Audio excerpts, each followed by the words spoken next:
से ही अपने पति का चेहरा क्यों देखा जाता है। और एक बात ध्यान से देखिएगा, चलनी का जो मुंह होता है वो पत्नी की तरफ होता है, क्योंकि इस तरफ दिया रखा जाता है, और चलनी की जो पीठ होती है वो पति की तरफ होती है, उससे ही वो पति का चेहरा देखती है। क्यों ऐसा है, कभी सोचा है इसके पीछे का आध्यात्मिक कारण क्या हो सकता है? चलनी का गुण क्या है? चलनी का गुण है कि वो कचरे को बचा कर रख लेती है, अच्छाई को आगे की तरफ फेंक देती है। सही है? तो पत्नी का प्रेम देखिए पति के प्रति कितना है कि पत्नी उस चलनी के मुंह की तरफ खड़ी होती है और मानो ये कहती है कि यदि हमारे और आपके जीवन में कोई बुराई है तो वो बुराई मेरी तरफ रह जाए और अच्छाई आपकी तरफ चली जाए। ये पत्नी का प्रेम है जो चलनी के इस कार्य से एक स्त्री अपने पति को यह कहना चाहती है कि मैं आपके जीवन की इस रिश्ते की हर बुराई मैं अपनी तरफ लेती हूं और आपकी तरफ केवल खुशियां हो, अच्छाई हो। करवा चौथ का यह व्रत अपने पति की लंबी उम्र के लिए रखा जाता है। पति की आयु लंबी हो, स्वस्थ और सुखी रहे।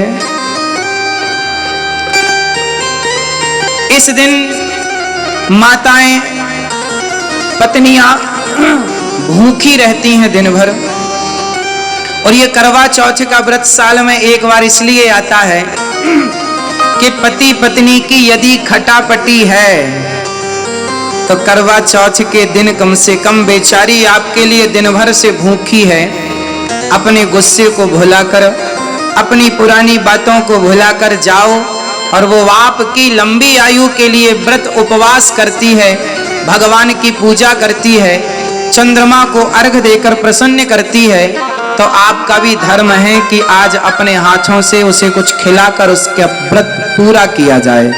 तो पुरानी बातों को भूलकर और पति पत्नी के जीवन में एक नए प्रेम के साथ नई जिंदगी की शुरुआत हो, ये करवा चौथ व्रत का उद्देश्य है। इस करवा चौथ व्रत का उद्देश्य केवल इतना है कि पति पत्नी में प्रेम बना रहे, एक दूसरे का विश्वास कमजोर ना पड़े, क्योंकि रिश्तों को चलाने के लिए ना सब्जी दाल स्वादिष्ट तब होती है जब बराबर मात्रा पर नमक भी हो, हल्दी भी हो, धनिया भी हो, मसाले भी हो, तब स्वाद आता है। उसी प्रकार जीवन में सबका स्वाद चाहिए, थोड़ा प्रेम भी चाहिए, थोड़ा रूठना मनाना भी चाहिए।